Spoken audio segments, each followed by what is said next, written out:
ప్రభు యేసుక్రీస్తు నామమున అందరికీ శుభములు తెలుపుచున్నాను. బైబిల్లోని బంగారు మాటలకి మిమ్మల్ని అందరినీ ప్రేమతో ఆహ్వానిస్తూ వాక్యం ధ్యానించుకుందాం.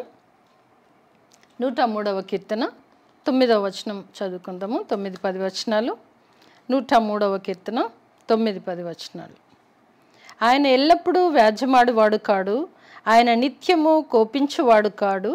మన పాపములను బట్టి మనకు ప్రతీకారము చేయలేదు, మన దోషములను బట్టి మనకు ప్రతిఫలం ఇవ్వలేదు. ఈరోజు బైబిల్లోని బంగారు మాట, ఆయన కోపించువాడు కాడు. మన దేవుడు కోపించు దేవుడు కాదు. అనగా చూస్తే మనం ఇక్కడ చూసినట్లయితే ఆయన ఎల్లప్పుడూ వ్యాజ్యమాడువాడు కాడు, మనతో ఎల్లప్పుడూ వాదిస్తూ ఉండేవాడు కాదు. మనమైతే ఒక చిన్న విషయం దొరికితే దాని గురించి ఎన్నో వాదోపవాదాలు జరుగుతుంటాయి. దేవుడైతే అలా కాదు.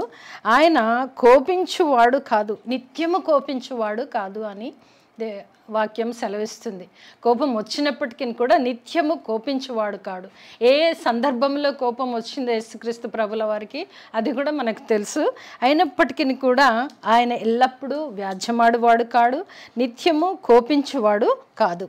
మన పాపములను బట్టి మనకు ప్రతీకారము చేయలేదు.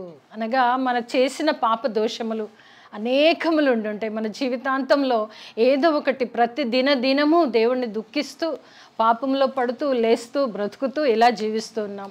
అయితే దానిని బట్టి మన పాపమును బట్టి మనకు ప్రతీకారము ఇవ్వలేదు, మన దోషములను బట్టి మనకు ప్రతిఫలం ఇవ్వలేదు. ఒకవేళ మన దోషములను బట్టి మనకు ప్రతిఫలం దొరికినట్లయితే మనము చాలా దుఃఖితులమై ఉండొచ్చు.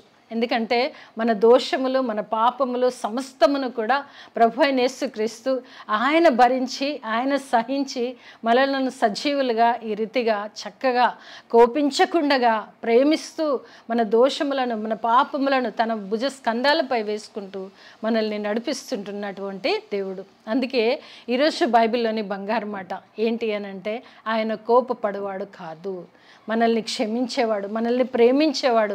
మన పాప దోషములను ఎలా పరిహరిస్తూ మనల్ని ప్రేమించే దేవుడో చూస్తుంటున్నాం. అందు గురించే ఆయన ఎల్లప్పుడూ నిత్యము కోపించువాడు కాదు. ఎలా ఉంటున్నాడు దేవుణ్ణి మనము చూసినట్లయితే యోవేలు గ్రంథంలో చూద్దాం. యోవేలు గ్రంథము 2వ అధ్యాయము 13వ వచనం. యోవేలు గ్రంథము 2వ అధ్యాయము 13వ వచనం చివరి భాగంలో చదువుతున్నాను. తాను చేయనుద్దేశించిన కీడు చేయక పశ్చాత్తాపడును. ఏం చేస్తాడండి దేవుడు? ఆయన కోపపడువాడు కాడు. ఆయన చేయాలనుకున్నది కూడా మన పట్ల జరిగించరు. ఒకవేళ కీడు ఉన్నట్లయితే ఆ కీడు నుండి తొలగించే దేవుడు మన దేవుడు. ఎందుకంటే కోపపడినప్పటికీ కూడా నిత్యము కోపించే దేవుడు కాదు అని మన కీర్తనకారుడు వ్రాయడం చూసాం. అందులో చూసినప్పుడైతే మనతో ఎల్లప్పుడూ వ్యాజ్యమాడడు, ఎల్లప్పుడూ కోపించడు. మన దోషములకు ఆయన ప్రతిఫలం ఇవ్వలేదు. మన పాపములను ప్రతీకారం ఇవ్వకుండగా సమస్తమును తన భుజ స్కంధాలపై వేసుకున్నటువంటి దేవుడు. అందు గురించే ఇక్కడ యోవేలు గ్రంథంలో మనం చూసినట్లయితే తాను చేయనుద్దేశించిన కీడు చేయక పశ్చాత్తాపడును. అనగా దేవుడు మన కొరకు విలపించే దేవుడు, పశ్చాత్తాపడే దేవుడు అని కూడా మనం గ్రహించాలి. ఒకవేళ మనకు కష్టం వచ్చి మనం ఆపదలో ఉన్నప్పుడు మనకంటే ముందుగానే ఆ కీడును బట్టి పశ్చాత్తాపడే దేవుడేనంట. ఆయన మన గురించి కోపపడకుండా దాని నుండి ఎలా విడుదల చేయాలని చూసేది కూడా దేవుడే అని మనము చూస్తుంటున్నాం. అనగా కోపపడువాడు మన దేవుడు కాదన్న విషయం మనం ఇక్కడ గ్రహించాలి. అలాగే మనం చూస్తే యోనా గ్రంథంలో చూద్దాం. యోనా గ్రంథము 3వ అధ్యాయము 10వ వచనం చూస్తే మనకు చాలా క్లియర్గా తెలుస్తుంది. యోనా గ్రంథము 3వ అధ్యాయము 10వ వచనం.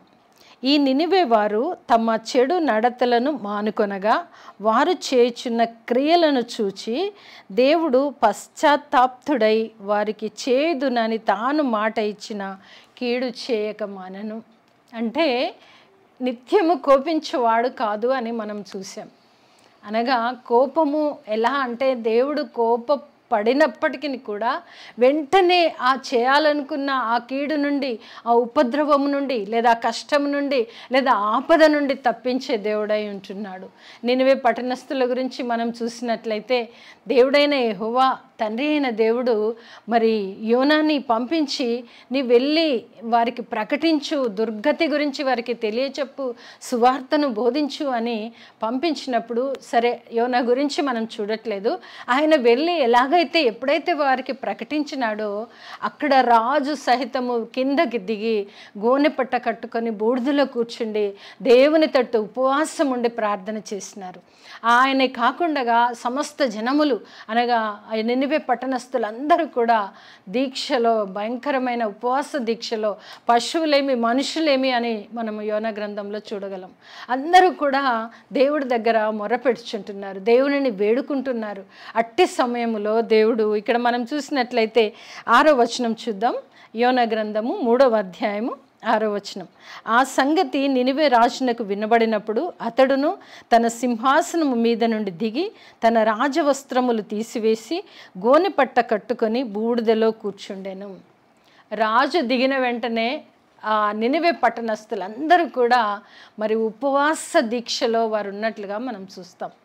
వారందరూ దీక్షతో ఉండి దేవుడిని శరణు వేడుకుంటున్న సమయంలో మనము ఈ 10వ వచనం చదువుకోవచ్చండి. 10వ వచనం చూస్తే ఈ నినివే వారు తమ చెడు నడతలను మానుకొనగా, అనగా చెడు క్రియలు, చెడు నడతలు, చెడు చూపులు, భయంకరమైన పరిస్థితి, దేవునికి అహిష్టమైన కార్యములు అవన్నీ మానుకొనగా వారు చేయుచున్న క్రియలను చూసి, అనగా వారి వస్త్రములు తీసివేసి గోనె పట్ట కట్టుకొని ఆ బూడిదలో కూర్చొని దేవుని తట్టు కన్నులెత్తుచు పశ్చాత్తాపడిన వెంటనే వారు చేయుచున్న తమ చెడు నడతలను మానుకున్నారు.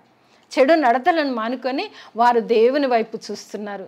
ఇహలోకమైన చెడునంతటిని కూడా తీసివేసుకొని దేవుని వైపు చూచుచున్న క్రియలను దేవుడు చూశాడు. వీరు చేయుచున్నటువంటి ఆ క్రియలన్నీ కూడా దేవునికి ఇష్టంగా ఉన్నవి. దేవునికి ఇష్టంగా ఉన్నప్పుడు దేవుడే పశ్చాత్తాప్తుడై, నిజంగా చూడండి దేవుడు, అందుకే దేవుడు త్వరగా కోపపడని దేవుడు కలిగి మనం ఉన్నాం కనుక ఎప్పుడైతే చెడు నడత మానుకొని దేవుని తట్టు వారు తిరిగారో, వారి క్రియలన్నీ చెడువన్నీ, దేవునికి అహిష్టమైన కార్యములన్నీ మానుకున్నారో దేవుడు అది చూశాడు. దేవుడికి అది నచ్చింది. వారి మీదకి రావాల్సిన కీడు నుండి ఆ కీడు వారికి తగలకుండా ఉండడానికి దేవుడే పశ్చాత్తాప్తుడై వారికి చేయుదునని తాను మాట ఇచ్చిన కీడు చేయక మానెను. అదే అండి, దేవుడు నిత్యము కోపించు దేవుడు కాదు. బైబిల్లోని బంగారు మాట. మన పట్ల జాలిపరుడైనటువంటి దేవుడు. మన చెడు నడత ఉన్నప్పటికీ కూడా దేవుని దగ్గర మోకరించి ఆయన శరణు చొచ్చినచో ఆ దేవుడే పశ్చాత్తాప్తుడై, అనగా మనల్ని చూసి మన చిన్న బిడ్డలు ఏదైనా చిన్నగా ఏడిస్తే మనం ఎంత జాలి పడతామో, మన దేవుడు మన పాప దోషముల గురించి మనం ఎప్పుడైతే ఆయన పాద సన్నిధానంలో మొరపెడతామో దేవుడు కూడా మనపై జాలిపడి చేదుననుకున్న కీడు, ఆ కోపముతో ఇచ్చినటువంటి మాటను తాను ఎందుకు ఇచ్చానని పశ్చాత్తాపడుతూ వారికి కీడు చేయక మానెను. చూస్తుంటున్నాం ఈరోజు. అనగా మన దేవుడు నిత్యము కోపించు దేవుడు కాదు. కనుక ఈరోజు బైబిల్లోని బంగారు మాట, మన పాప దోషములను దేవుడి దగ్గర ఒప్పుకొనినట్లయితే మనకు రానున్నటువంటి కీడు నుండే కానీ వచ్చినటువంటి కీడు నుండే కానీ తప్పించి మనల్ని కాపాడే దేవుడు మనకున్నాడు. కనుక మన దేవుడు త్వరగా కోపపడు దేవుడు కాదు. ఈరోజు బైబిల్లోని బంగారు మాట. మనమందరం కూడా నిజంగానే నా దేవుడు అలనాడు నినివే ప్రజలకు చేసినటువంటి ఆ దేవుడు వారి క్రియలను చూసి పశ్చాత్తాపడినటువంటి దేవుడు నా పట్ల కూడా ఇలా చేస్తాడు. నా దేవుడు నిత్యము కోపించు దేవుడు కాదని మనము కూడా ఎరిగి ప్రభు పాదాలు పట్టుకొని ఆయన శరణు చొచ్చినచో ఆయన మనల్ని నిత్యము కోపించక కాపాడే దేవుడై ఉంటున్నాడు. కనుక అట్టి కృప మనమందరము పొందుకుందాము గాక. ఆమేన్.